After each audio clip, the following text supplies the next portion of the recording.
ಕೇಳ್ಕೊತೀನಿ. ಅಭಯಾರಣ್ಯ ಉಳಿಸು, ಪ್ರಾಣಿಗಳನ್ನ ಉಳಿಸು, ಜಂತುಗಳನ್ನ ಉಳಿಸು.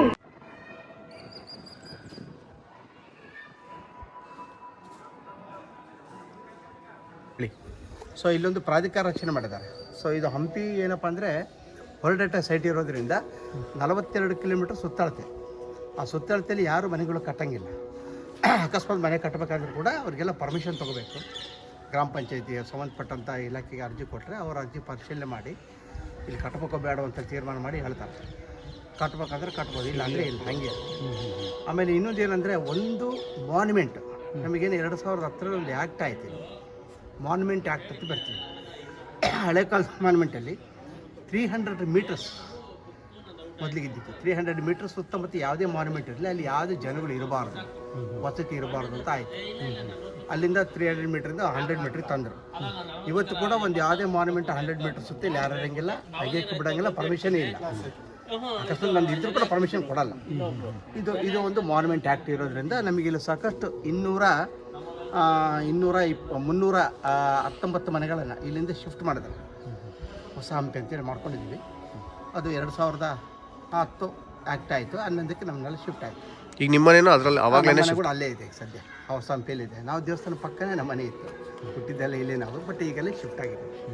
ಇದು ಒಂದು. ಸೊ ಅದಾದ ಮೇಲೆ ನಾವೇನು ಒಳಗಡೆ ಬಂದಿದ್ದೀವಿ, ದೇವಸ್ಥಾನ ಒಳಗಡೆ ಬಂದಾಗ ನಾವು 2ನೇ ಗೋಪುರ ಕಾಣುತ್ತೆ ನೋಡಿ. ಈ 2ನೇ ಗೋಪುರ ಮತ್ತು ಇಲ್ಲಿ ಕಾಣುವಂಥ ಮಂಟಪ, ಇವೆರಡೂ ಕೂಡ ಶ್ರೀಕೃಷ್ಣ ದೇವರಾಯರು ಅವರ ಪಟ್ಟಾಭಿಷೇಕ ಆಗುತ್ತೆ 1509 1509 ಅವರ ಪಟ್ಟಾಭಿಷೇಕ ಸಂದರ್ಭದಲ್ಲಿ ಇವೆರಡೂ ಕೂಡ ಅವರು ಕಟ್ಟಿಸಿದ್ದಾರೆ.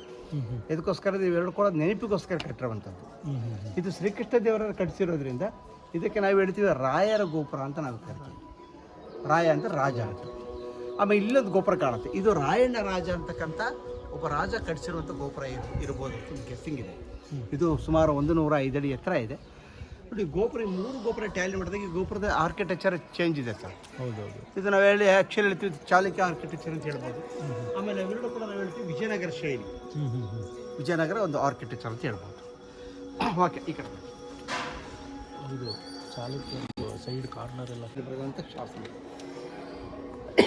ಈಗಾಗಲೇ ನಾನು ಹೇಳ್ದಂಗೆ ಸುಮಾರಾಗಿ 1509 ಪಟ್ಟಾಭಿಷೇಕ ಆಯ್ತಲ್ಲ, ಆ ಮಟ್ಟ ಇವೆರಡೂ ಕಟ್ಟಿಸ್ಬಿಟ್ಟು ಕೃಷ್ಣದೇವರಾಯರು ಸುಮಾರು 5.5 kg ಇರುವಂತಹ ನವರತ್ನ ಖಚಿತವಾಗಿರುವಂಥ ಚಿನ್ನದ ಕಿರೀಟವನ್ನು ಈ ವಿರೂಪಾಕ್ಷನಿಗೆ ಕಾಣಿಕೆ ಕೊಟ್ಟಿದ್ದಾರೆ.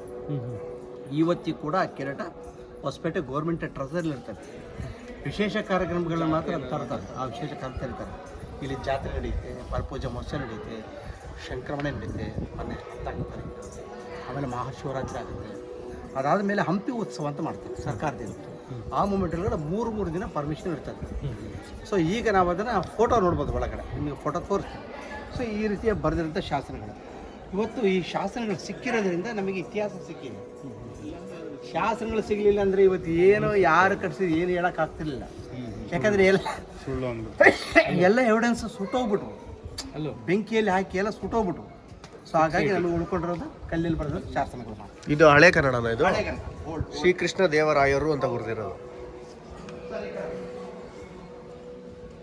ಇಲ್ಲಿ ಸುಖಮಸ್ತುನ ಶುಭಮಸ್ತು ಅಂತ ಬರ್ತಿರೋದು. ಶುಭಮಸ್ತು ನಮಸ್ತು ಅಂತ ಅಲ್ವಾ. ಇದು ಆಯುರ್ವೇದಿಕ್ ಪೇಂಟ್ ಅಂತ ಹೇಳ್ತೀವಿ ನಾವು. ಇದರಲ್ಲಿ ಕೆಲವು ವಿಶೇಷ ಚಿತ್ರಗಳನ್ನು ನೋಡ್ಬೋದು. ಫಸ್ಟ್ ಲೈನಲ್ಲಿ ಏನಲ್ಲಿ ವಿದ್ಯಾರ್ಥಿಗಳು ಅಂತ ಹೇಳ್ಬೋದು, ಅಥವಾ ವ್ಯಾಸರಾಯರು ಅಂತ ಹೇಳ್ಬೋದು. ವ್ಯಾಸರಾಯ ಏನಪ್ಪ ಅಂದರೆ ಕೃಷ್ಣದೇವರಾಯನ ರಾಜಗುರು. ಕೃಷ್ಣದೇವ ರಾಜಗುರುಗಳನ್ನು ಕಲೆಕ್ಟರ್ ಕೂರ್ಸ್ಕೊಂಡು ಬರುವಂಥ ಚಿತ್ರವನ್ನು ನಾನು ನೋಡಿ. ಆ ಮೂಲೆಯಲ್ಲಿ ರೈಟ್ ಸೈಡ್ ಮೂಲೆಯಲ್ಲಿ ಒಂದು ಮುಖವಾಡ ಕಾಣ್ತಾರೆ. ಅದೇ ಕಿರೀಟದ ಒಂದು ಪೇಂಟಿಂಗ್. ಇದು ಪೇಂಟಿಂಗ್ ಫೋಟೋ ಒಳಗಡೆ ಇತ್ತು. 2ನೇ ಕಾರಣ ಇದು ಕುರುಕ್ಷೇತ್ರ ಯುದ್ಧದ ಸನ್ನಿವೇಶ ಈ ರೀತಿ ಇರಬಹುದು ಅಂತೇಳಿ ಒಂದು ಇಮ್ಯಾಜಿನ್ ಪೇಂಟಿಂಗ್ ಮಾಡ್ಬೋದು. ಆಮೇಲೆ 3ನೇ ಕಾಲಮ್ ನೋಡಿ. 3ನೇ ಕಾಲಮ್ ಲೆಫ್ಟಿಗೆ ನೋಡಿ, ಇಲ್ಲಿ ಅರ್ಜುನ ಬಿಲ್ ರೈಟ್ ಸೈಡಿಗೆ ಅರ್ಜುನ ಬಿಲ್ಲನ್ನು ಮೀನಿನ ಕಡೆ ನೋಡಿದ್ರೆ ನಾವು ಹೇಳ್ತೀವಿ ನಕ್ಷೆ ಅಂತ. ಆಮೇಲೆ 4ನೇ ಚಿತ್ರ ವಿಷ್ಣು ದಶಾವತಾರಗಳ ಚಿತ್ರಗಳನ್ನು ಮಾಡಿದ್ದಾರೆ. 10 ಅವತಾರಗಳನ್ನು ಇಲ್ಲಿ 5ನೇ ಕಾಲದಲ್ಲಿ ಈ 5ನೇ ಕಾಲದಲ್ಲಿ ತ್ರಿಪುರೇಶ್ವರ ಸಂಹಾರ ಅಂತ ನಾವು ಹೇಳ್ತೀವಿ. ತ್ರಿಪುರ ಎನ್ನುವಂತಹ ರಾಕ್ಷಸರನ್ನು ಶಿವ ಯಾವ ರೀತಿ ಸುಟ್ಟಾಕಿದ್ದಾರೆ ಅನ್ನೋದು ಒಂದು ಚಿತ್ರವನ್ನೇ ಮಾಡಿದೆ. ಇದರಲ್ಲಿ ನಾವು ಒಂದು ಚಿತ್ರ ನೋಡ್ಬೋದು.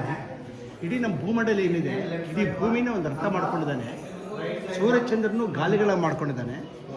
ಆಮೇಲೆ ವಿಷ್ಣುವಿನ ಬಾಣ ಮಾಡ್ಕೊಂಡಿದ್ದಾನೆ. ಆದಿಶೇಷ ಹಾವನ್ನು ಹಗ್ಗ ಮಾಡ್ಕೊಂಡಿದ್ದಾನೆ. ಆಕಾಶವನ್ನೇ ಬಿಲ್ ಮಾಡ್ಕೊಂಡಿದ್ದಾನೆ. ಆಮೇಲೆ ಬ್ರಹ್ಮ ಸಾಧ್ಯ ಮಾಡ್ಕೊಂಡಿದ್ದಾನೆ. ಪಂಚಭೂತಗಳನ್ನು ಕುದುರೆ ಮಾಡ್ಕೊಂಡಿದ್ದಾನೆ. ಅಂದರೆ ಇದು ತ್ರಿಪುರ ಅಂತಕ್ಕಂಥ ರಾಕ್ಷಸನ್ನು ಸುಡುವಂತಹ ಒಂದು ಚಿತ್ರ ಸಂಹಾರ. ಅಂದರೆ ಎಲ್ಲ ದೇವತೆಗಳು ಏನು ಮಾಡ್ತೀವಿ, ಎಲ್ಲ ದೇವತೆಗಳು ರಾಕ್ಷಸರಿಗೆ ವರ ದೇವರೇ ಕೊಡ್ತಾರೆ. ಅವ್ರನ್ನ ಪಾಪ ತುಂಬಿದ ಮೇಲೆ ಸಂಹಾರ ಮಾಡಲಿಕ್ಕೆ ಅವತಾರಗಳೇ ಎತ್ತಿ ಬರಬೇಕಾಗುತ್ತೆ. ಹಾಗಾಗಿ ವಿಷ್ಣು ದಶಾವತಾರ ಕೂಡ ಅದೇ ಚಿತ್ರನೇ, ಎಲ್ಲ ಸಂಹಾರ ಮಾಡಲಿಕ್ಕೋಸ್ಕರ ದಶಾವತಾರ ಹೇಳ್ತೀವಿ. ನಾವಿಲ್ಲಿ ನೋಡೋಣ, ಇಲ್ಲಿ ಸ್ವಲ್ಪ ಇಲ್ಲಿ ಬನ್ನಿ. ಸೊ ಹೀಗೆ ನೋಡಿ ಇಲ್ಲಿ ಶಿವ ತಪಸ್ ಮಾಡ್ತಾ ಇದ್ದಾನೆ. ನೋಡಿ ಇಲ್ಲಿ ಹಿಂದ್ಗಡೆ ಮನ್ಮಥ ಹೂವಿನ ಬಾಣದ ತಪಬಂಧ ಮಾಡ್ತಾ ಇದ್ದಾರೆ. ರಥದ ಮೇಲೆ ಕೂತ್ಕೊಂಡಿದ್ದಾರೆ. ഇവിടെ ಮನ್ಮಥನ ಹಿಂದ್ಗಡೆ ಒಂದು ಲೇಡಿ ಚಿತ್ರ ಇದೆ ನೋಡಿ. ಅದಕ್ಕೆ ಬಂದ್ಬಿಟ್ಟು ನಾವು ಹೇಳ್ತೀವಿ ರತಿ ಮನ್ಮಥನ ಹೆಂಡತಿ. ಸ್ವಲ್ಪ ಇದೆ ಶಿವ 6ನೇ ಕಾಲದಲ್ಲಿ ಇದು ಅಷ್ಟದಿಕ್ಪಾಲಕರು ಅಂತ ನಾವು ಹೇಳ್ತೀವಿ. ಅಷ್ಟದಿಕ್ಪಾಲಕರು 8 ಹತ್ರ ಕಾಯ್ದೆ ಇವರಿಗೆ ದೇವತೆಗಳ ಚಿತ್ರ. ಆಮೇಲೆ 7ನೇ ಕಾಲದಲ್ಲಿ ಈಗಾಗಲೇ ಪಂಪ ಕಲ್ಯಾಣ ಆಯಿತು. ಆ ಪಂಪ ಕಲ್ಯಾಣ ಆಗಬೇಕಾಗಲ್ಲ, ಎಲ್ಲ ದೇವತೆಗಳು ಎಲ್ಲ ದೇವತೆಗಳು ಅವರಿಗೆ ಸಾಕ್ಷಿಯಾಗಿ. ಆಮೇಲೆ ಲಾಸ್ಟ್ 8ನೇ ಕಾಲದಲ್ಲಿ ನೋಡ್ಬೋದು ಶಿವ ಪಾರ್ವತಿ, ಬ್ರಹ್ಮ ಸರಸ್ವತಿ ಮತ್ತು ವಿಷ್ಣು. ಆಮೇಲೆ ಇದೆಲ್ಲ ಕೂಡ ವಿಷ್ಣು ರೀಪೇಂಟಿಂಗ್ ಅಂತ ಮಾಡಿದ್ರೆ ಒರಿಜಿನಾಲಿಟಿ ಹೋಗುತ್ತೆ ಅಂತೇಳಿ. ಸೊ ಇದು ಮಾಡಿ ಅವಾಗ ಇದನ್ನು ಕ್ಲೀನ್ ಮಾಡ್ತಾ ಇರ್ತಾರೆ. ಕೆಮಿಕಲ್ಸ್ ಹಾಕಿ ವಾಟರ್ ಕ್ಲೀನ್ ಮಾಡ್ತಾರೆ. ಅಂದರೆ ಪೇಂಟಿಂಗ್ ಏನು ಆಗಬಾರ್ದು ಅನ್ನೋ ಉದ್ದೇಶದಿಂದ. ಸೊ ಹಾಗಾಗಿ ಇದೆಲ್ಲದು ಕೂಡ ನಾವೇನು ಅಂದ್ಕೊಂಡಿವಿ, ಪೇಂಟಿಂಗ್ ಮಾಡಿ ತೊಗೊಂಡೋಗಿ ಅಲ್ಲಿ ಫಿಕ್ಸ್ ಮಾಡಿದ್ದಲ್ಲ. ಸೊ ಅದೆಲ್ಲದು ಕೂಡ ರೂಫಲ್ಲಿ ಗಾರೆ ಆಗುತ್ತೆ. ಆ ಗಾರೆ ಮೇಲೆ ನಾವೇನು ಕೆಲಸ ಮಾಡ್ತೀವಿ, ಸಾರ್ವೆ ಎಲ್ಲ ಹಾಕ್ಕೊಂಡಿರ್ತೀವಿ. ಆ ಸಾರ್ವೆ ಹಾಕ್ಕೊಂಡು ಕೂತ್ಕೊಂಡು ನಿಂತ್ಕೊಂಡು ಮಲ್ಕೊಂಡು ಮಾಡೋಂಥ ಪೇಂಟಿಂಗ್ ಅಂದರೆ ಎಷ್ಟು ತಾಳ್ಮೆ ಇದೆ ಅವರು ಪೇಂಟ್ ಮಾಡಲಿಕ್ಕೆ ಅಲ್ವಾ. ಆಮೇಲೆ ಅಷ್ಟು ಕೂಡ ಎಷ್ಟು ಬ್ಯೂಟಿಫುಲ್ಲಾಗಿ ಡಿಸೈನ್ ಬಂದಿದೆ. ಆಮೇಲೆ ಎಲ್ಲದೂ ಕೂಡ ಕಲರ್ ಕಲಿಸ್ಬೇಕಲ್ಲ, ಏನು ಕೆಮಿಕಲ್ಸ್ ಏನು ಇವು ಹಾಕಿ ಆಯುರ್ವೇದಿಕ್ಕಿಂದ ಕಲಿಸಿ ಮಾಡಬೇಕು. ಹಾಗಾಗಿ ಅದರಲ್ಲಿ ಬ್ಯೂಟಿಫುಲ್ಲಾಗಿ ಪೇಂಟಿಂಗ್ ಮಾಡಬೇಕು. ಓಕೆ, ಪಂಪ ಕಲ್ಯಾಣ ಅಂತ ಹೇಳೋದಿಲ್ಲ, ಅದು ಪಂಪ ಮಾರ್ಕಂಡೇಯ. ಇಲ್ಲಿ ಮಹಿಷಾಸುರ ಮರ್ದಿನಿ ಮತ್ತು ಅಲ್ಲಿ ಶಿವನ ಕುಟುಂಬ 4 ವಿಗ್ರಹಗಳು. ಸೊ ಈ 4 ವಿಗ್ರಹಗಳು ಮೊದಲಿಗೆ ಇದ್ದು ಅದು ಅಲ್ಲೆಲ್ಲ ಡ್ಯಾಮೇಜ್ ಆಗಿದೆ. ಸೊ ಅದನ್ನು ಮತ್ತೆ ರೀಸೆಂಟಾಗಿ ಮಾಡಿದ್ವಿ. ರೀಸೆಂಟ್ ಅಂದರೆ 1983, 84 ಮಾಡಿದ್ದಾರೆ. 83 ಸೊ ಮಾಡಿದ ಮೇಲೆ 2 ಪೇಂಟ್ ಮಾಡಿದ್ವಿ. ಆಗಿನ ಪೇಂಟ್ ಇನ್ನು 2 ಪೇಂಟ್ ಮಾಡಲಿಲ್ಲ. ಅಷ್ಟೊತ್ತಿಗೆ ಇದು ಯುನೆಸ್ಕೋ ಅಂಡರ್ನ ಆಯ್ತಲ್ಲ, ಯಾವುದು ಮಾಡಬೇಕು ಸ್ಟಾಪ್ ಆಯಿತು. ಅಂದರೆ ಎಲ್ಲರೂ ಕೂಡ ಒರಿಜಿನಾಲಿಟಿ ಇರಬೇಕು. ಯಾವುದು ಹೊಸ ಕಟ್ಟಂಗೆ ಆಗಲಿ, ಹೊಸ ಪೇಂಟಿಂಗ್ ಆಗಲಿ ಯಾವ್ದು ಮಾಡಿ. ಆಮೇಲೆ ಎಲ್ಲ ನೋಡಿ ಅದೆಲ್ಲ ಡೈಮಂಡ್ಸ್. ಆಮೇಲೆ ಪೂರ್ತಿ ಮೇಲೆ, ಆಮೇಲೆ ಆ ಬಾಯಿ ಕೆಳಗಡೆ ಗ್ರೀನ್ ಕಾಣ್ತಾ ಇದ್ದಾರೆ. ಅದೆಲ್ಲ ಕೂಡ ಡೈಮಂಡ್ಸ್. ಇದು ಗೋಲ್ಡ್, ಇದು ಫುಲ್ ಗೋಲ್ಡ್. ಹೌದು, 5.5 kg, 5.5 kg. ಅದರ ಬಗ್ಗೆ ವಿಶೇಷ ಸೆಕ್ಯೂರಿಟಿ ಎಲ್ಲ ದೇವಿ ಅದನ್ನು ಮಾತ್ರ ಅಲ್ಲಿ ದೇವರಿಗೆ ಅಲಂಕಾರ ಮಾಡ್ತಾರೆ. ಆಮೇಲೆ ಅಲಂಕಾರ ಆದಮೇಲೆ ಅದು ಯಾವತ್ತು ಅದೇ ವಿಶೇಷ ಕಾರ್ಯಕ್ರಮ, ಇಲ್ಲಿ ಉತ್ಸವ ಎಲ್ಲ ಆಗುತ್ತೆ. ಜಾತ್ರೆ, ಮಹೋತ್ಸವ, ಸಂಕ್ರಮಣ, ಮಹಾಶಿವರಾತ್ರಿ.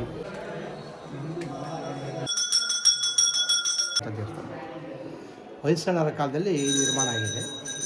ಕೂಡ ನಿರ್ಮಾಣ ಆಗಿದೆ ಅನ್ನಲಿಕ್ಕೆ ನಮಗೆ ಈ ಕಲ್ಲುಗಳ ಸಾಕ್ಷಿ. ಈ ಕಲ್ಲೇನಿದೆ ಬ್ಲಾಕ್ ಸ್ಟೋನ್, ಇದು ಅವೆಲ್ಲ ಬ್ಲಾಕ್ ಸ್ಟೋನ್ ಇದೆಲ್ಲ ಬೇಲೂರು ಹಳೆಬೀಡಲ್ಲಿ ಸಿಗುತ್ತೆ. ಇಲ್ಲಿ ಈ ಕಲ್ಲು ಸಿಗಲ್ಲ ನಿಮಗೇನಿದ್ರೆ. ಇಲ್ಲಿ ಬಿಳಿ ಬಿಳಿ ಡೌಟ್ ಏನಂತಂದರೆ, ವೈಟ್ ಬೆಡಿ ಚಿಕ್ಕ ಈ ದೇವಿನ ಯಾಕೆ ಕರ್ನಾಟಕ ಕುಲದೇವತೆ ಭುವನೇಶ್ವರಿಯಾಗಿ? ಭುವನೇಶ್ವರಿ ಅಂದರೆ ಕರ್ನಾಟಕ ಅಂತ ನಾವು ಹೇಳ್ತೀವಿ. ನೀವು ಕರ್ನಾಟಕದಲ್ಲಿ ಮೊಟ್ಟ ಮೊದಲ ಭುವನೇಶ್ವರಿ ದೇವಸ್ಥಾನ ಇರೋದು ಹಂಪಿಯಲ್ಲೇ. 10ನೇ ಶತಮಾನದಲ್ಲಿ ಮಾಡಿದ್ದಾರೆ. ಎಲ್ಲೂ ಭುವನೇಶ್ವರಿ ಮಾತಾ ಇಲ್ಲ. ಮೊದಲಿಗೆ ಏನು ಮಾಡ್ತಿರೋ, ಬೆಂಗಳೂರಿಂದ ಅಶೋಕ್ ಅಂತ ಕೇಳಿದ್ರು, ಸಿನಿಮಾ ನಟ. ಅವರೆಲ್ಲ ಏನು ಮಾಡ್ತಿದ್ರು ಅಂದರೆ, ಮೊದಲಿಗೆ ಕರ್ನಾಟಕ ರಾಜ್ಯೋತ್ಸವ ಆಗೋದಕ್ಕಿಂತ ಒಂದಿನ ಮುಂಚೆ ಇಲ್ಲಿ ಬಂದು ಪೂಜೆ ಮಾಡಿಕೊಂಡು ಇಲ್ಲಿಂದ ಜ್ಯೋತಿ ಒಯ್ತಿದ್ರು. ಬೆಂಗಳೂರಲ್ಲಿ ಕಾರ್ಯಕ್ರಮ ನಡೀತಾಯಿತ್ತು. ಮತ್ತು ಇತ್ತೀಚೆಗೆ ಬರ್ತಾಯಿಲ್ಲ. ಹಾಗಾಗಿ ಇದು ಮೂಲತಃ ಭುವನೇಶ್ವರ ದೇವಸ್ಥಾನ ಇರೋದು ಇಲ್ಲೇ. ವಿಶೇಷ ಏನಪ್ಪ ಅಂದರೆ, ಕೃಷ್ಣದೇವರಾಯರು ಜೈ ಭುವನೇಶ್ವರಿ ಅಂತಲೇ ಸ್ಲೋಗನ್ ಇತ್ತು ಅವ್ರದ್ದು. ಯುದ್ಧ ಮಾಡಬೇಕಾದ್ರೆ ಜೈ ಭುವನೇಶ್ವರಿ ಜೈ ವಿರೂಪಾಕ್ಷ ಅವ್ರ ಸ್ಲೋಗನ್. ಭುವನೇಶ್ವರಿ ಅಂತ ಯಾಕೆ ಕರೆದ್ರು ಅಂದರೆ, ನೋಡಿ ಇದು ದಕ್ಷಿಣಾಭಿಮುಖವಾಗಿರುವಂಥ ದೇವಿ ಮೂರ್ತಿ. ಅಂದರೆ ಇದು ವಿಜಯದ ಸಂಕೇತ ಅಂತಲೇ ಹೇಳ್ತಾರೆ. ದಕ್ಷಿಣಾಭಿಮುಖ ದೇವಿ ಇದ್ದರೆ ಅದು ವಿಜಯದ ಸಂಕೇತ. ನೀವು ವಿಜಯಕ್ಕೆ ಹೋಗ್ಬೇಕಾದ್ರೆ ನೀವು ಬೇಡ್ಕೊಂಡಾಗ್ಬಿಟ್ರೆ ನಿಮ್ಮ ಕೆಲಸ ಸಕ್ಸಸ್. ಹಾಗಾಗಿ ನೀವು ದಕ್ಷಿಣಾಭಿಮುಖ ಇರುವಂಥ ದೇವಿ ಮೂರ್ತಿ ಭಾಳ ಕಡಿಮೆ, ಅಪರೂಪ, ಸಿಗೋದಿಲ್ಲ. ಭುವನೇಶ್ವರ ಮಠ ಆ ರೀತಿ.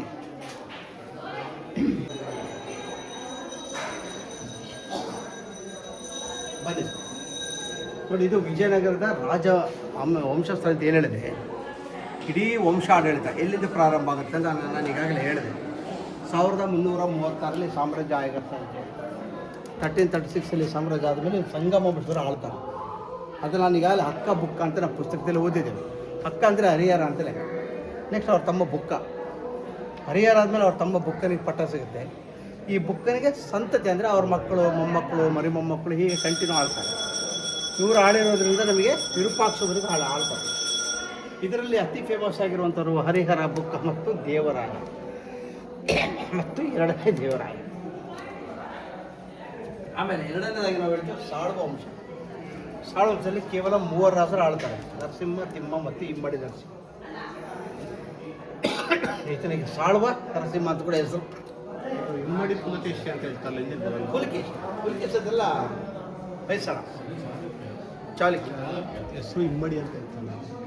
ಇಮ್ಮಡಿ ಅಂತಕ್ಕಂಥದ್ದು ಇಲ್ಲ, ಇಮ್ಮಡಿ ಅಂತಕ್ಕಂಥದ್ದು ಅದು ಅವರ ಇಲ್ಲ ಸರ್, ಅದು ಆ್ಯಕ್ಚುಲಿ ಅವ್ರ ಮನೆತನದ ಹೆಸರು. ಮನೆತನದ ಹೆಸರು. ಈಗ ನಮ್ಮಲ್ಲಿ ಕೂಡ ಮನೆತನದ ಹೆಸರುಗಳು ಸಾಕಷ್ಟು ಇರ್ತದೆ. ಈಗ ನೋಡಿ, ಅದಕ್ಕೆ ನಾವು ನೆಕ್ಸ್ಟ್ ಬರ್ತೇವೆ ತುಳು ವಂಶ. ತುಳು ವಂಶದಲ್ಲಿ ಕೃಷ್ಣದೇವರಾಯ ಬರ್ತಾರೆ ನೋಡಿ. 1509ರಿಂದ 1530, 21 ಇಯರ್ಸ್. ಸೊ ಇದಾದಮೇಲೆ ನೆಕ್ಸ್ಟ್ ಇವರು ತಮ್ಮ ಅಚ್ಚುದೇವರಾಯ. ಅಚ್ಚುದೇವರಾಯ ನೋಡಿ, ಈ ಸದಾಶಿವರ ಬಂದಾಗ 1565 ಯುದ್ಧ ಆಗುತ್ತೆ. ಆ್ಯಕ್ಚುಲಿ ಆ ಯುದ್ಧ ಸಂದರ್ಭ ಯಾವಾಗಪ್ಪ ಅಂದರೆ, ಇದು ಅರವಿಡ್ ವಂಶ ಅಂತ ಬರುತ್ತೆ. ಈ ಅರವಿಡ್ ವಂಶದಲ್ಲಿ ರಾಮರಾಯ ಅಂತ ಬರ್ತಾರೆ, ಹಳೆಯ ರಾಮ. ಈ ಹಳೆಯ ರಾಮರು ಏನು ಮಾಡ್ತಾರೆ, 1565 ಈತನಲ್ಲಿ ಕೊಂದು ಬಿಡ್ತಾರೆ 65ನಲ್ಲಿ ವಾರ.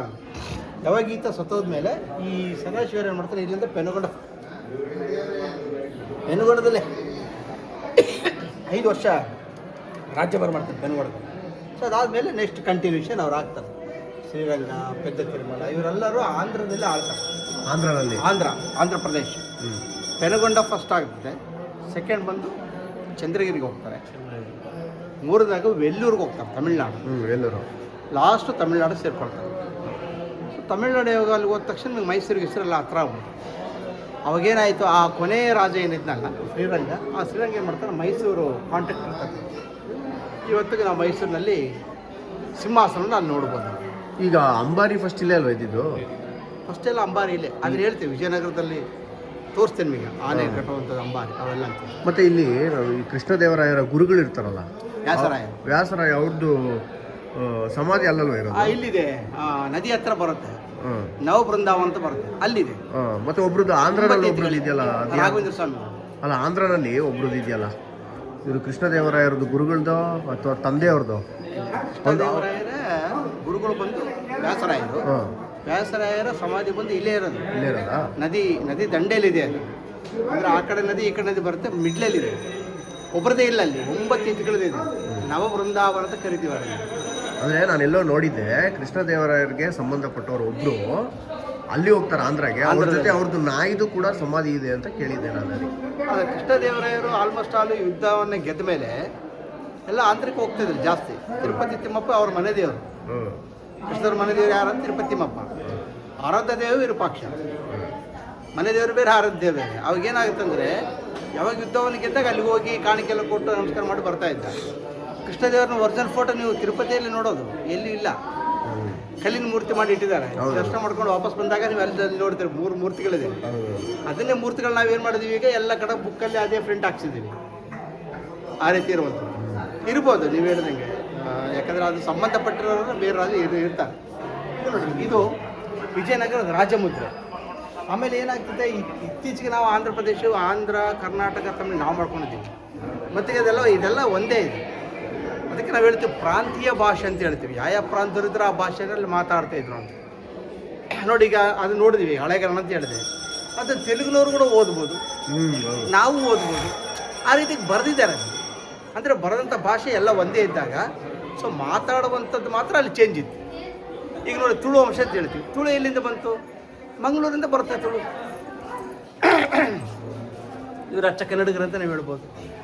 ಕೃಷ್ಣದೇವರಾಯನಿಗೆ ಕರ್ನಾಟಕ ರಜಾರಮಣ ಅಂತ ಬಿರುದಿತ್ತು. ಕನ್ನಡ ರಾಜಾರಮಣ ಅಂತ ಬಿರುದಿತ್ತು. ಅಂದರೆ ನಾವು ಕರ್ನಾಟಕ ಅಂದ ತಕ್ಷಣ ನಮ್ಮ ಕನ್ನಡ ಇವತ್ತಿದೆ ಅಂತ ಅಲ್ಲ, 2000 ವರ್ಷಗಳಿಂದ ಕನ್ನಡ ಇದೆ, ಕರ್ನಾಟಕ ಇದೆ. ಮತ್ತು ರಾಷ್ಟ್ರ ಕೊಟ್ಟರೆ ಯಾರು 6ನೇ ಶತಮಾನದಲ್ಲಿ ಕನ್ನಡ ಇದೆ. ಸೊ ಹಾಗಾಗಿ ಏನು ಮಾಡ್ತಿದ್ದೀವಿ, ಕನ್ನಡ ಅನ್ನೋದು ನಮಗೆ ಮೂಲ ಭಾಷೆ ಇದೆ. ಅದಾದ ಮೇಲೆ ಆಯಿತು ತೆಲುಗು, ತಮಿಳು ಅವೆಲ್ಲ. ಅದು ನಮ್ಮ ನೀವೆಲ್ಲ ಅಕ್ಷರಗಳು ನೋಡಿ, ಕನ್ನಡ ಮಿಕ್ಸ್ ಇರಲಾರಂಥ ಭಾಷೆ ಯಾವುದೂ ಇಲ್ಲ. ಕೇರಳಕ್ಕೆ ಹೋಗಿ ಕನ್ನಡ ಮಿಕ್ಸ್ ಇರುತ್ತೆ ಭಾಷೆಯಲ್ಲಿ, ನೀವು ನೋಡಿ ಅದು ಲಿಪಿ. ತಮಿಳ್ನಾಡಿಗೆ ಹೋಗಿ ಕನ್ನಡ ಮಿಕ್ಸ್ ಇರುತ್ತೆ. ಹಾಗಾಗಿ ಮೂಲತಃ ಕನ್ನಡ. ಕೃಷ್ಣದೇವರಾಯರು ಅದಕ್ಕಾಗಿ ಭುವನೇಶ್ವರಿ ಮಾತ್ರ ಯಾವಾಗೋ ಮಾಡಿದ್ದಾರೆ. 6ನೇ ಶತಮಾನದಲ್ಲಿ ರಾಷ್ಟ್ರಕೂಟರು ಇಲ್ಲಿ ಇದ್ರು ಅಂದಾಗ 10ನೇ ಶತಮಾನದಲ್ಲಿ ಭುವನೇಶ್ವರಿ ಮಾತ್ರ ಇಲ್ಲೇ ಇತ್ತು. ಅವಾಗ ಇದು ಆ್ಯಕ್ಚುಲಿ ಮಿಡಲ್ ಸಾಮ್ರಾಜ್ಯ. ಇಡೀ ಕರ್ನಾಟಕದಲ್ಲಿ ಇದು ಮಿಡ್ಲ್ ಇದೆ. ನೋಡಿ, ಇದು ರಾಜಮುದ್ರೆ ಅಂತ ಹೇಳ್ತೀವಿ. ಈ ರಾಜಮುದ್ರೆಯಲ್ಲಿ ಸೂರ್ಯ ಮತ್ತು ಚಂದ್ರ ಇದೆ, ವರಹ ಮತ್ತು ಖಡ್ಗ ಇದೆ. ಅಂದರೆ ಸೂರ್ಯ ಚಂದ್ರ ಎಲ್ಲಿವರೆಗೆ ಇರ್ತಾರೆ ಅಲ್ಲಿವರೆಗೆ ಈ ಸಾಮ್ರಾಜ್ಯ ಇರುತ್ತೆ ಅಂತೇಳಿ ವಿದ್ಯಾರಣ್ಯರಿಟ್ಟಂಥ ಸಿಂಬಲ್. ಆಮೇಲೆ ವರಹ ಮತ್ತು ಖಡ್ಗ ಬಂದು ಶ್ರೀಕೃಷ್ಣದೇವರು ಹಾಕಿದ್ದಾರೆ. ಸೊ ವರಹ ಅಂತಂದರೆ ಏನಪ್ಪ ಅಂದರೆ ವಿಷ್ಣು ದಶಾವತಾರದಲ್ಲಿ ವರಹ ಅವತಾರ ಬಂದರು. ಅಂದರೆ ಕೃಷ್ಣದೇವರಾಯನ ಇಟ್ಟಂಥ ಇದು. ಇನ್ನೂ ಕೆಲವರು ಹೇಳ್ತಾರೆ ವರಹನೇ ಯಾಕಿಡ್ಬೇಕಾಗಿತ್ತಿಲ್ಲ. ಸೊ ಅವಾಗ ಏನಾಗಿತ್ತಂದರೆ, ನಾವೇನು ಸಾಮ್ರಾಜ್ಯ ಮಾಡಿದ್ವಿ, ನಮ್ಮ ವಿರುದ್ಧ ಸುಲ್ತಾನರ ಸಾಮ್ರಾಜ್ಯ ಆಯಿತು. ಇದು ಸುಲ್ತಾನರ ಇದನ್ನು ಕಂಡ್ರೆ ಆಗಲ್ಲ. ಅದಕ್ಕೆ ನೇರವಾಗಿ ಯುದ್ಧ ಇರ್ತಾರೆ ನಮಗವರು, ಸುಲ್ತಾನ್ ಅವ್ರಿಗೆ. ನಮಗವ್ರಿಗೆ ನೇರ ಇಲ್ಲಿ ಯಾರು ನಮ್ಮ ಬೇರೆ ಟಕ್ಕರ್ ಬೇರೆ ಬೇರೆ ರಾಜರುಗಳು ಇದ್ದೇ ಇಲ್ಲ. ನಮ್ಮ ವಿಜಯನಗರ ಇದ್ದಿದ್ದೆ ಸುಲ್ತಾನರ ವಿರುದ್ಧನೇ ಇದಿರೋದು. ಅವರಿದ್ದಿದ್ದೇ ವಿಜಯನಗರ ವಿರುದ್ಧ ಇದೆ. ಹಾಗಾಗಿ ಅದನ್ನು ಇಡ್ಲಿಕ್ಕೆ ಮತ್ತೊಂದು ಕಾರಣ. ಆಮೇಲೆ ಖಡ್ಗ, ರಾಜ ರಾಣಿಯರ ರಕ್ಷಣೆಗಾಗಿಟ್ಕೊಳ್ಳುವಂಥ ಖಡ್ಗ. ಸೊ ಇದು 4 ಕಟ್ಕೊಂಡ್ಬಿಟ್ಟು ಅವ್ರು ಏನು ಮಾಡಿದ್ರು, ವಿಜಯನಗರದ ರಾಜಮುದ್ರೆ ಅಂತೇಳಿ ಅವ್ರು ಹಾಕ್ಕೊಂಡಿದ್ರು. ಸೊ ಅವ್ರ ನಾಣ್ಯಗಳ ಮೇಲೆ ಇತ್ತು. ಆಮೇಲೆ ನಮ್ಮಲ್ಲಿ ಇವತ್ತು ಯಾವ ರೀತಿ ತ್ರಿವರ್ಣ ಧ್ವಜ ಇದೆ ಭಾರತದ್ದು, ವಿಜಯನಗರ ಕಾಲದಲ್ಲಿ ಕೂಡ ಇದು ಧ್ವಜವನ್ನಾಗಿ ಹಾಕ್ಕೊಂಡಿದ್ರು. ಸೊ ಈ ಹಿಂದೆ ಹಂಪಿ ಉತ್ಸವ ನಡಿಬೇಕಾದ್ರೆ ಇದು ಆಗ್ತಾಯಿದ್ರು. ಇತ್ತೀಚೆಗೆ ಹಾಕೋದು ಬಿಟ್ಟಿದ್ದಾರೆ, ಮೊದಲೆಲ್ಲ ಇದೆ ಧ್ವಜ ಆಗ್ತದೆ. ನೋಡಿ, ನಮಗೆ ಇಲ್ಲಿ ಕಾಣುವಂಥದ್ದು ಏನು ಚಿತ್ರ ಇದೆ ನೋಡಿ, ಗೋಪುರದ ಒಂದು ನೆರಳು ಇಲ್ಲಿ ಉಲ್ಟಾ ಕಾಣ್ತಾ ಇದೆ ಸರ್. ಇದು ನೆರಳು ನೋಡಿ, ಭಾಳ ಕ್ಲಿಯರ್ ಆಗಿದೆ. ಸನ್ರೈಸಿಂದ ಸನ್ಸೆಟ್ವರೆಗೂ ಇದೇ ರೀತಿ ಕಾಣ್ತಾ ಇದೆ. ಸೊ ನಾವು ಇಲ್ಲಿಂದ ನೋಡಿದಾಗ ಆ ಗೋಪುರದ ಸ್ವಲ್ಪ ಭಾಗ ಮಾತ್ರ ನೋಡ್ಬೋದು, ಆ ಚಿಕ್ಕ ಹೋಲಿಂದ ಅಲ್ವಾ. ಆಮೇಲೆ ಏನಾಗುತ್ತದೆ, ಎಲ್ಲೋ ಹೋಲಿದೆ, ಎಲ್ಲೋ ಗೋಪುರ ಇದೆ, ಎಲ್ಲೋ ಗೋಡೆ ಇದೆ. ಅದಕ್ಕೆ ಇತ್ತೀಚೆಗೆ ಬಂದಂಥ ಸೈಂಟಿಫಿಕ್ ಏನು ಹೇಳುತ್ತೆ, ಇದಕ್ಕೆ just like pinhole camera system ಅಂತ ಹೇಳ್ತಾರೆ. ಸಿಸ್ಟಮ್ ಅಷ್ಟೇ ಅದು, ಅವ್ರ ಭಾಷೆಯಲ್ಲಿ ಬಂದಿದ್ದ ಸಿಸ್ಟಮ್ ಅಂದರೆ ಪಿನ್ ಹೋಲ್ ಕ್ಯಾಮ್ರಾ ಸಿಸ್ಟಮ್. ಆ ರೀತಿ ಥರ ಕಾಣ್ಬೋದು ಅಂತ. ಆದರೆ ಇದು ಹೆಂಗೆ ಕಾಣುತ್ತೆ ಅಂತ ಯಾರಿಗೂ ಗೊತ್ತಿಲ್ಲ. ಪಿನೋಲ್ ಕ್ಯಾಮ್ರಾ ಅಂದರೆ ನಾವು ಆ್ಯಕ್ಚುಲಿ ಚಿಕ್ಕ ಮಕ್ಕಳಿದ್ದಾಗ ನಮಗೆ ಒಂದು ಪಾಠ ಇತ್ತು ಸೈನ್ಸಲ್ಲಿ, ಸೂಜಿ ರಂಧ್ರ ಬಿಂಬ ಅಂತೇಳಿ. ಆ ಸೂಜಿ ರಂಧ್ರ ಬಿಂಬ ಹೆಂಗೆ ಕಾಣುತ್ತಂದರೆ, ಒಂದು 4 ಗೋಡೆ ಮಧ್ಯದಲ್ಲಿ ಒಂದು ರಟ್ಟಿಗೆ ಒಂದು ಹೋಲ್ ಮಾಡಿ ಮುಂದ್ಗಡೆ ಒಂದು ಮೇಣಬತ್ತಿ ಇಟ್ಟು, ಆ ಮೇಣಬತ್ತಿ ಮಧ್ಯಭಾಗ ಏನೋ ಒಂದು ಪೇಪರ್ ಅಲ್ಲಾಡಿಸಿದರೆ ಆ ರಟ್ಟು ಬಾಕ್ಸಲ್ಲಿ ಉಲ್ಟಾ ಕಾಣ್ತಿತ್ತು. ಅದೊಂದು 4 ಗೋಡೆ ಮಧ್ಯೆ. ಬಟ್ ಇದು ಏನಂದರೆ ಎಲ್ಲೋ ಗೋಪುರ ಇದೆ, ಎಲ್ಲೋ ಉಲ್ಟಾ ಇದೆ ಅಲ್ವಾ. ಆಮೇಲೆ ಇದು ಏನಪ್ಪ, ಸೂರ್ಯ ಇರೋವರೆಗೂ, ಸೂರ್ಯ ಈ ಕಡೆ ಬಂದರೂ ಕೂಡ ಅದೇ ಗೋಡೆ ಮೇಲೆ ಉಲ್ಟಾ ಕಾಣ್ತಾರೆ. ಅದು ಭಾಳ ವಿಶೇಷತೆ ಇದೆ. ಯಾರಿಗೂ ಅಷ್ಟಕ್ಕೊಂದು ಈಸಿಯಾಗಿ ಇದನ್ನು ಕಂಡಿಗೆ ಆಗ್ತಾಯಿಲ್ಲ. ಇದು ನಾವು ಸ್ವಲ್ಪ ಸೈಡ್ ಸಮಯ ನೋಡಿ. ಈಗ ನಾವು ಅದನ್ನು ಪೇಂಟ್ ಅದು ಕೂಡ ಏನು ಕೊಡಲ್ಲ, ಪೇಂಟ್ ಅಲ್ಲ ಅನ್ನಲಿಕ್ಕೆ ನಾನು ಚಿಕ್ಕ ಬಟ್ಟೆ ಇದೆ, ಚಿಕ್ಕ ಬಟ್ಟೆ ಮೇಲೆ ನೀವು ನೆರಳನ್ನ ನೋಡ್ಬೋದು. ನೋಡಿ, ಗೋಪುರದ ಕಾಣ್ತಾ ಇದೆಯಾ? ಫುಲ್ ದೊಡ್ಡ ಬಟ್ಟೆ ಇದ್ದರೆ ಕ್ಲೀನಾಗಿ ಕಾಣ್ತಿತ್ತು ನೋಡಿ, ಕಾಣಿಸುತ್ತೆ ನೋಡಿ.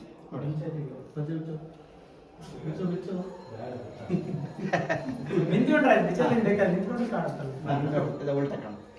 ಸೊ ಇದಕ್ಕೆ ಭಾಳ ಬ್ಯೂಟಿಫುಲ್ ಆಗಿ ಕಾಣುವಂಥ ಒಂದು ಪಿನ್ ಹೋಲ್ ಕ್ಯಾಮ್ರಾ ಸಿಸ್ಟಮ್ ಅಂತ ನಾವು ಓಕೆ. ಸೈಡಿಗೆ ಬದಿ ಓಲ್ಡ್ ಡಿಸೈನ್ ಥರ ಇಲ್ಲ ನಾನು ಅದಕ್ಕೆ ಹತ್ರ ಬಂದು ನೋಡಿದೆ.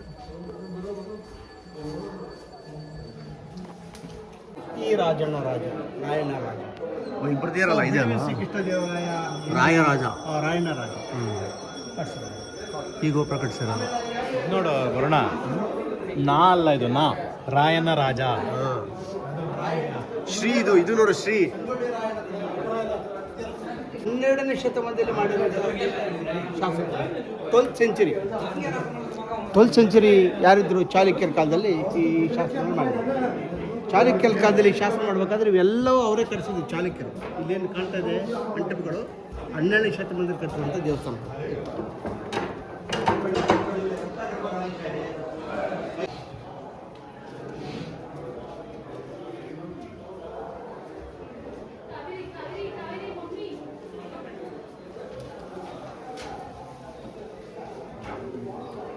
ನಿಮಗೊಂದು ದೊಡ್ಡ ಒಂದು ಕಲ್ಯಾಣಿ ಥರ ಕಾಣುತ್ತೆ.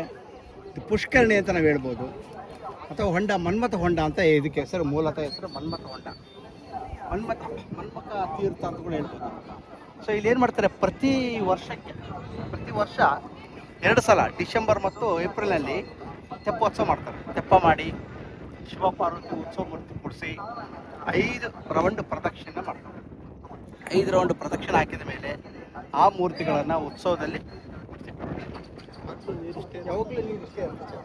ಏನಾಗುತ್ತೆ ಅಂದರೆ ನದಿ ಇದೆ ಪಕ್ಕದಲ್ಲಿ, ನದಿ ಏನಾಗುತ್ತೆ, ನದಿ ಫುಲ್ ಆಗುತ್ತೆ ಪ್ರತಿ ವರ್ಷ. ಆಗಸ್ಟ್ ತಿಂಗಳಲ್ಲಿ ನದಿ ಫುಲ್ ಆಗುತ್ತೆ. ಆ ನದಿ ಫುಲ್ ಆದಾಗ ಏನಾಗುತ್ತೆ, ಅಲ್ಲಿಂದ ರೊಟೇಟ್ ಆಗ್ತದೆ ವಾಟರ್. ಅಲ್ಲಿ ನೋಡಿ ಹಿಂಡಿ ಅಲ್ಲಿ ಗೇಟ್ ಇದೆಯಲ್ಲ, ಅದು ಓಪನ್ ಮಾಡಿದ್ರೆ ನದಿಯಿಂದ ನೀರು ಬರಬಹುದು ಪ್ರತಿ ವರ್ಷ. ಹೌದು, ಆಗಿನ ಕಾಲದಲ್ಲಿ ಪ್ರತಿ ವರ್ಷಕ್ಕೆ ಒಂದ್ಸಲ ನೀರು ರೊಟೇಟ್ ಆಗುತ್ತೆ. ಸಮ್ಮರಲ್ಲಿ ನೀರು ಖಾಲಿ ಮಾಡ್ತಾರೆ. ಸರ್, ಈಗ ಈ ದೇವಸ್ಥಾನ ನೋಡೋದು ಇಲ್ಲಿ ಮುಗಿತು. ಸೊ ನಾವು ಕ್ವಿಕ್ಕಾಗಿ ಹೊರಗಡೆ ಹೋಗ್ಬಿಡೋಣ. ಪ್ಲೇಸ್ ತುಂಬ ಇದೆ ಹೊರಗಡೆ. ಏಯ್ ಪುಟ್ಟು, ವಾಟರ್ ಬಾಟ್ಲ್ ಇಲ್ಲಿ ಅದೇನೇ ಕಣ ಹೇಳಿದ್ದು, ಅಲ್ಲೇ ಇದೆ, ಬಿಟ್ಬಿಟ್ಟ. ತರಕ್ ಹೋಗಿದ್ದ. ಗಣಪತಿ ಓಡ್ತಾವನೆ.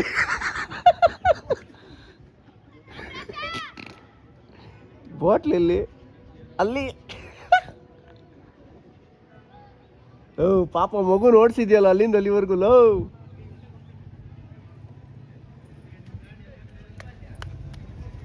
ಏ ಗಣಪ,